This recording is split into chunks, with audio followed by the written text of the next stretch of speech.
Right then, Ruud van Nistelrooy's first match in charge of Manchester United. The fixtures are about to come thick and fast. It does seem like Ruben Amorim is about to be made the official Manchester United manager in the future, but it won't be in time for this game tomorrow night. So it will be Ruud van Nistelrooy's tricky Reds taking to the field against Leicester. I will do a video in the morning ahead of the fixture with a bit more about what to expect from Ruud. I'm going to talk a little bit about how Leicester are going to play. Steve Cooper's in charge, in case you wasn't aware of that. It's Ronaldo's old coach. Was you aware of that as well? Ronaldo, that like helps write these scripts. Anyway, so I'll do a little bit about what to expect with Ruud. I'll do it in the morning ahead of the fixture tomorrow. But I just wanted to talk a little bit about what I want to see in team in terms of team selection. Now, United come into this with mixed. Obviously, there's clearly mixed results in terms of United. There's almost a bit of a clean slate vibe to it now with it being a new manager. But anyway, Leicester have had some mixed results. It's still early days of the project for him at Leicester. They lost 3-1 to Forest on Friday, just a week after coming back from 2 goals down to beat Southampton, who are struggling, aren't they? I think it's fair to say. After 9 games, they are 15th in the table. Don't get your hopes up. We're right next to them. Injury-wise, we're still going to be missing the likes of Mainu, Yoro, Maguire, Shaw, Malacia and Mount. Anthony and Mazraoui have recently joined the injury list. We think they're 50-50, and just for the purposes of predicting an 11 in this game, I'm going to presume that both of them are out. Leicester will be missing Christensen, Vedegaard, Chowdhury, Daka and Stolakrich. So let's get into how they play. So as I said, it's Steve Cooper. He is fundamentally completely the opposite of what Leicester used to have with Maresca. Maresca is a Guardiola clone, looking for possession and basics, possession and territory and sort of strangulation of the opposition. Steve Cooper is not that. He is someone that's all about the basics. I actually think he's the ideal manager for Leicester to a point in the circumstances that they find themselves in. Losing Maresca looks bad, but it could be a really astute move for Leicester, because I don't think Maresca was going to do that much in the Premier League with the players that he's at his disposal. We've seen too many teams not quite equipped for the Premier League try to play expansive football in the Premier League and get absolutely blown away. The teams that have survived have a little level of pragmatism to them. So I think going for Cooper, we know what he's about. He's about quick attacking, counter-attacking football. He looks to be efficient in the turnovers, and he's going to play with aggression. Like I said, basics. He's going to want to get those basics right rather than looking to sort of do, fancy things well. Back in 22-23, Cooper's Forest were 20th when it came to average possession. Pressures in the attacking third, percentage of total pressures in the attacking third, and number of 10 plus open play passing sequences. But they were second for speed, direct speed. In the Championship, he was more progressive, as you would expect, because he's now with a team that's got better players. But he still went with quite a direct style of play. That leveled up in the Premier League. And Maresca's Leicester couldn't have been more of the opposite, really. Leicester often line up in a defensive form of 4-2-3-1, where you see 2 defensive midfielders as sort of the backbone of the team. That's going to try and be tough to penetrate. Occasionally, you will see them, and we did see this with Forest as well at times, incorporating a 3-4-3. We did see that in their loss against Fulham earlier in the season. But it's a risky formation for Steve Cooper, so you don't see it deployed very often. It isn't the only shape that you'll see. You do sometimes see them operate in a 3-2-5 when building play up. Like I said, it isn't just sort of a fashionable thing to do at the top end of the table. It's happening right throughout football. I'm watching I saw Macclesfield doing it the other day. Robbie Savage doing bits there, by the way. I'm seeing teams up and down the table playing that sort of football. So it's interesting to see. They're quite fluid. They're very direct. They play with width, and they're going to look to hit you on the break. That's what they do. And the directness that they've got does come with an element of risk. The intensity of the Premier League often sees a lot of those passes falling short, giving up possession. He's not asked about giving up possession. He's asked about trying to create high-value chances, but it does give up possession. And sometimes what you get in the Premier League is you get that possession taken away from you, and then you don't see the ball again for 4 or 5 minutes. And that can be where it gets hard in the Premier League for you.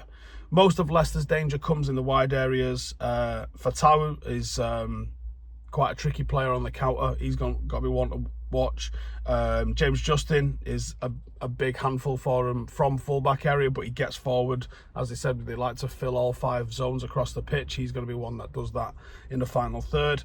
And he's gone with a little bit of experience. Signing the likes of Jordan Ayew is quite an astute move, I think, there for him.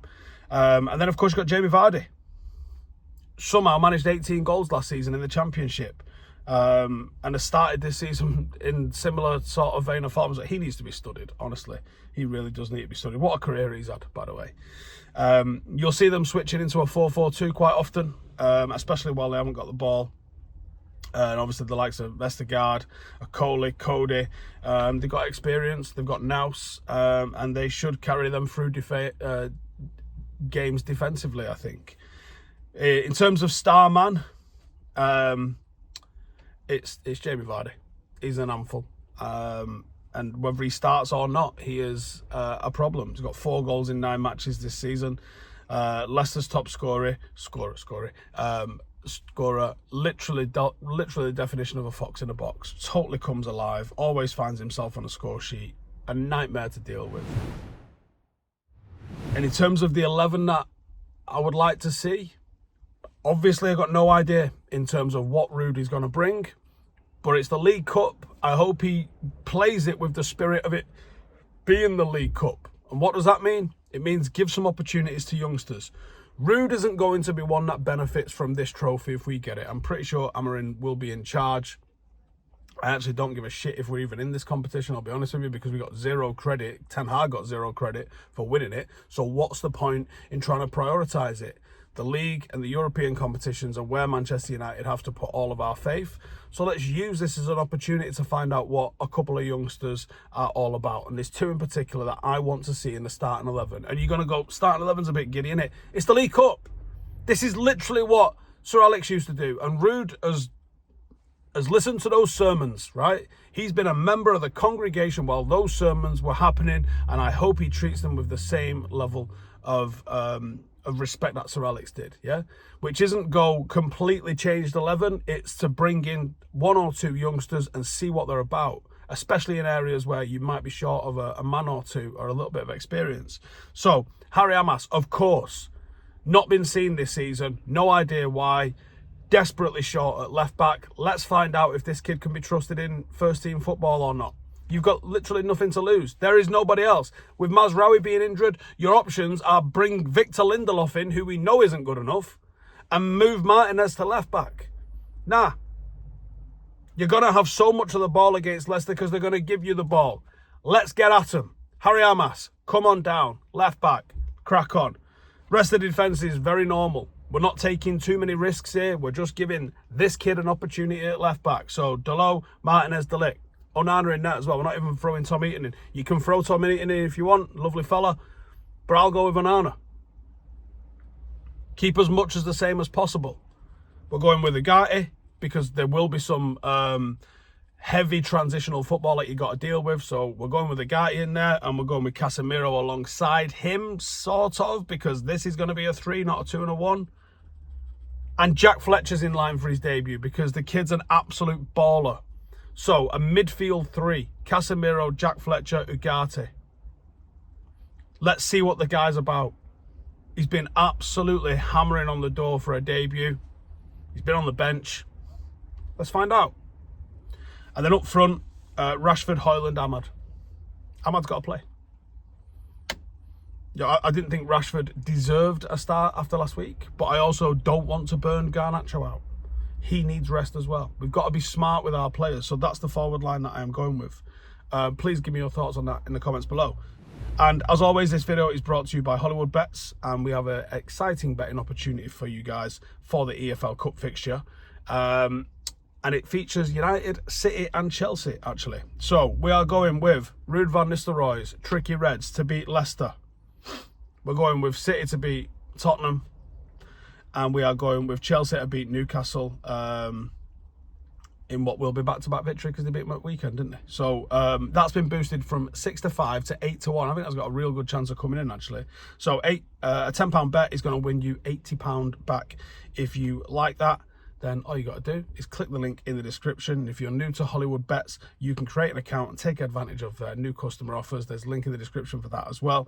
And odds are obviously subject to change. You've got to be 18 to participate. And remember, football can be unpredictable, because who'd have seen this week happening the way it's happened. For more information on responsible gambling, please check out begambleaware.org. As always, brought to you exclusively by myself and Hollywoodbets. So click the link in the description below and come and get involved. So how do we beat Leicester?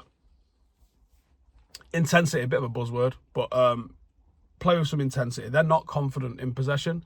You play with intensity. That's why Ugarte for me was one of the first names I wanted to put on the team sheet. He will put pressure on in midfield and he will win us the ball back. Intensity is the right answer. And people go, Christian Eriksen and Bruno would bring quality and intensity, yeah, for sure. But like, they play all the time, every single minute. They need a break. Give them a break. It's more important games for them to come and fight in. It's a bit of a fresh start. Can't dwell on the past.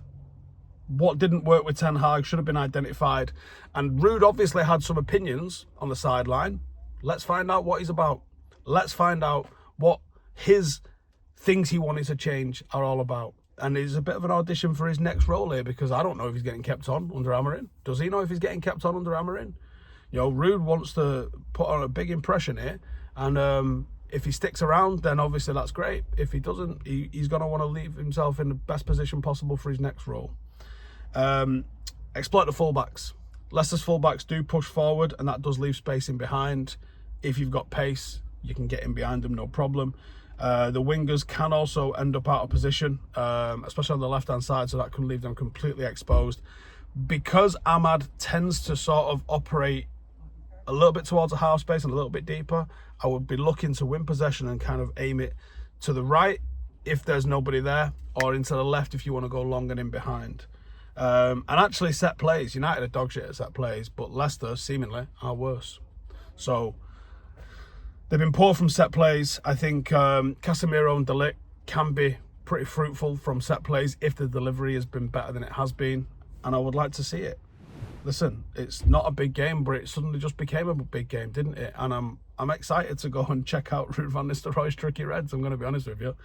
So let me know your score predictions in the comments. Please go and check out Hollywoodbets. Their support this season has been fantastic. So cheers to them, cheers to you guys. Hit subscribe and let us know what you're excited about most for Ruud van Nistelrooy's managerial debut at Manchester United. See you in a bit. Hey, thank you for watching the video. If you are new around these parts, then don't forget to subscribe. My channel is proudly supported by my community on Patreon. If you'd like to get a little bit of extra content, a Discord group, meetups, five-a-side games, weekly podcasts, behind the scenes, and even an occasional bit of transfer news as and when I get it, then for the price of a pint, you can show your appreciation for the content that we make and get some goodies for doing so as well. Check the link in the description or click the button right here. You'll also find all of my socials here too if you want to follow me on any of those platforms. Nice one.